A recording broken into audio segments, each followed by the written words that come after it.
ప్రియమైన విద్యార్థులకు శుభోదయం.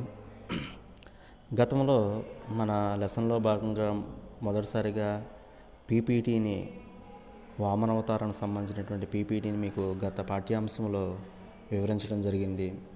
మరి ఈసారి మనం అది పరీక్షకు రాబోయేటువంటి ఇంపార్టెంట్ పద్యాలను ఒకసారి మనం మననం చేసుకుందాం. జాగ్రత్తగా వినండి.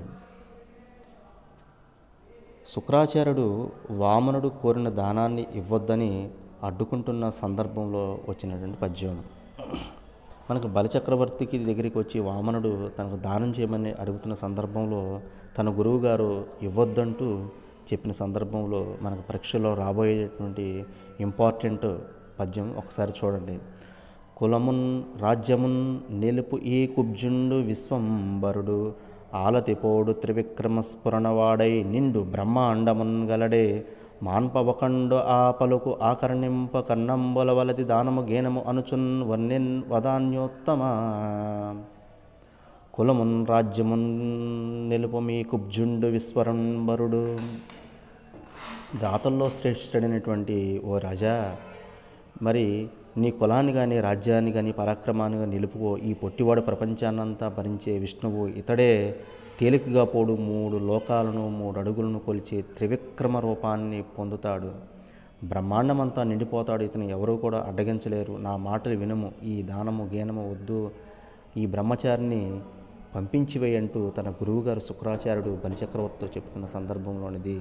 ఇక్కడ ఏమిటంటే, బలిచక్రవర్తి కానీ ఆ యొక్క వామనుడికి దానం చేస్తే తప్పనిసరిగా చనిపోతాడు, కులము భ్రష్టమైపోతుంది, రాజ్యం నష్టపోతుంది, తాను కూడా చనిపోతాడు. కాబట్టి దానం వద్దు, ఏమీ వద్దు, వీన్ని దానం వద్దు, ఏమొద్దు, పంపించేయంటూ చెప్పిన సందర్భంలోనిది ఈ పద్యం.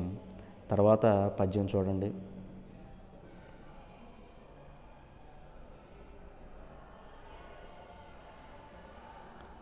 కారే రాజుల్ రాజ్యముల్ కలగవే గర్వోన్నతి పొందరే వారేరి మూటగట్టుకుని పోవంజాలరే భూమిపై పేరైనా కలదే శిబి ప్రముఖులన్ ప్రీతి యశకామలై ఈరి కొరిక్కులు వారలన్ మరిచెరే ఇక్కాలము భార్గవా. ఓ ఆచార్య, పూర్వం రాజులు ఉన్నారు, వారికి రాజ్యాలున్నాయి, వారందరూ ఎంతో అహంకారంగా విర్రవీగారు. కానీ వారు ఎవరు కూడా ఈ సంపదను మూటగట్టుకుని పోలేదు. ప్రపంచంలో వారి పేరు కూడా మిగలలేదు. ఇక్కడ చెబుతున్నారన్నమాట. శిబి చక్రవర్తి అనేటువంటి వాడు మాత్రమే ఇప్పటికీ మనం పేరు తలుచుకుంటూ ఉన్నాం. ఏ సందర్భంలో చెప్పిందంటే పద్యం, వామనుడు బలి చక్రవర్తికి దానం చేస్తున్న సమయంలో చాలామంది రాజులు రాజ్యము సంపదలు ఉన్నారు.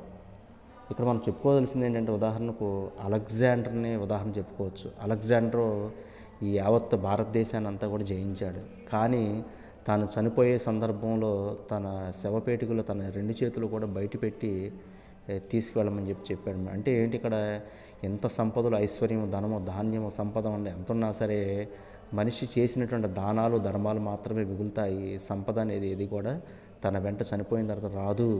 మరి ఎంతోమంది భారతదేశాన్ని మరి రాజులు పరిపాలించారు. కానీ వారిలో శిబి చక్రవర్తిని మాత్రమే మనం ఈ రోజు వరకు ఎందుకు గుర్తుపెట్టుకుంటున్నామంటే, అతను చేసినటువంటి దానాలు ధర్మాలు మరి అపూర్వం కాబట్టి ఆయన పేరు మరి మనం ఈరోజు కూడా మరి మననం చేసుకుంటూ ఉన్నాం. ఆ సందర్భంలో చెప్పినటువంటిది పద్యం ఇది. సరే, తర్వాత పద్యం చూడండి.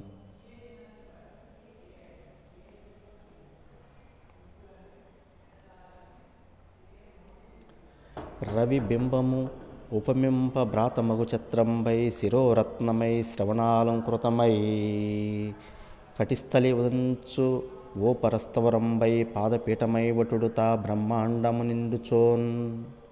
రవి బింబము ఉపమింప భ్రాతమగు ఛత్రంబై శిరోరత్నమై శ్రవణాలంకృతమై కళాభరణమై సౌర్ణ కేయూరమై చవిత్తంకణమై కటిస్థలి ఉదంచ ధ్వస్తమై ఊపుర ప్రవరంబుపై పాదపీఠంబుపై వటుడుతాను బ్రహ్మాండం నిండుచున్.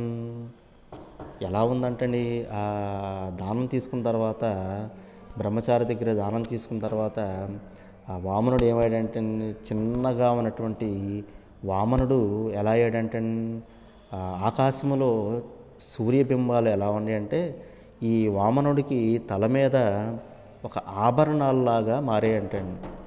ఆ వామనుడు బ్రహ్మాండం అంతా కూడా నిండిపోయాడంటండి. సూర్యబింబం అంతా కూడా క్రమక్రమంగా ఎలా అయిందంట, గొడుగులాగా మారిందంట, అంటే శిరోరత్నమైందంట. అక్కడ నుండి చెవికి ఆభరణమైందంట. అక్కడ నుండి